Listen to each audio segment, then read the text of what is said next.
무고한 시민들을 상대로 한 무차별 흉기 난동 사건이 잇따라 발생하면서 경찰이 더 강력하게 대응해야 한다, 이런 주문들이 나오고 있습니다. 자, 그런데 이와 관련해서 경찰들의 또 입장은 복잡하다고 합니다. 정치부 한송원 기자와 함께 정리를 좀 해보겠습니다. 자, 한 기자, 지금 이걸 보니까 마동석 씨가 지금 경찰로 등장하는 장면이네요. 예. 영화 범죄도시인데요. 한번 잠깐 같이 보시죠. 예. 이 싸가지 없는 야 까불지 말고 이거 좀 빨리 타. 오케이 스텝 한번 밟아.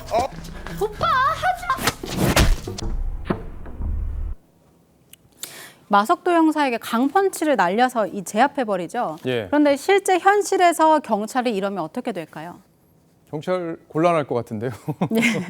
이 영화와 현실은 다른지 일상 예. 경찰들은 소송을 각오해야 가능하다, 이렇게 입을 모았습니다. 그렇군요. 이 경찰 대응 매뉴얼을 보면은 경찰관은 가능한 경우에 이 낮은 수준의 물리력부터 시작해서 물리력의 강도를 높여감으로써 상황을 안전하게 종결시키도록 해야 한다고 되어 있습니다. 이 마석도 형사에게 왜 처음부터 이 낮은 수준의 물리력이 아닌 강펀치를 날렸냐, 이러면 할 말이 없는 거죠. 예. 자, 그런데 경찰이 모든 상황을 그렇게 판단해서 대응하는 건 현실적으로 좀 어려울 텐데 좀 더 구체적인 매뉴얼 같은 건 없습니까? 있습니다. 이 경찰이 사건 현장에서 어떻게 대응해야 하는지를 정해놓은 경찰 물리력 행사 규칙입니다.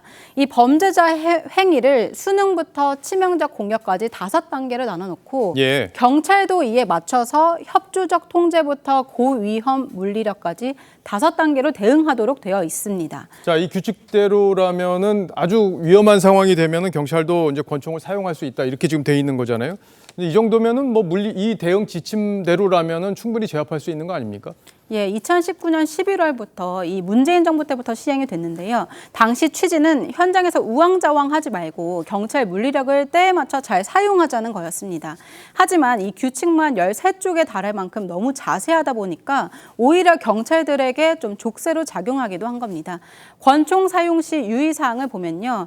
이 중대한 위해를 일으키는 상황에서 이 총이 없으면 안 될 때, 즉 최후 수단으로만 사용이 가능한데 예. 권총을 발사할 때는 사전 구두 경고나 공포탄으로 경고를 해야 합니다.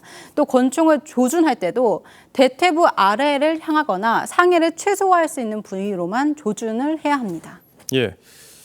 자, 근데 상황이 좀 위급하단 말이에요. 지금 강력 사건들이 벌어지는 거는 경찰이 현장에 갔을 때 흉기를 들고 여러 가지 지금 행동을 하고 있는 그런 상황인데, 이런 매뉴얼대로 다 하는 게 경찰 입장에서 참 쉬운 일은 아닐 것 같아요.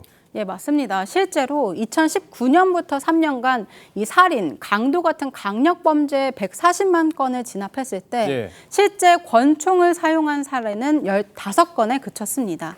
지난해 2월에 경찰관 직무집행법이 개정이 되면서 경찰관이 총기로 대응하거나 이 범인이 죽거나 다칠 경우에 형사 책임을 면제받을 수 있다, 이런 조항이 신설이 됐습니다. 하지만 문제는 민사 책임이었습니다. 민사 책임. 예. 그러니까 형사적으로는 문제가 안 되더라도 손해배상을 해야 되는 문제가 생길 수 있는 거군요. 예, 맞습니다. 이 당사자나 유족이 경찰의 손해배상 책임을 묻는다는 겁니다. 최근 한 커뮤니티에 경찰청 소속 경찰이 이 글을 올렸는데, 무죄를 받아도 민사소송으로 수천, 수억씩 물어주는 게 정상이냐, 이렇게 분노의 글을 올리기도 했습니다. 예.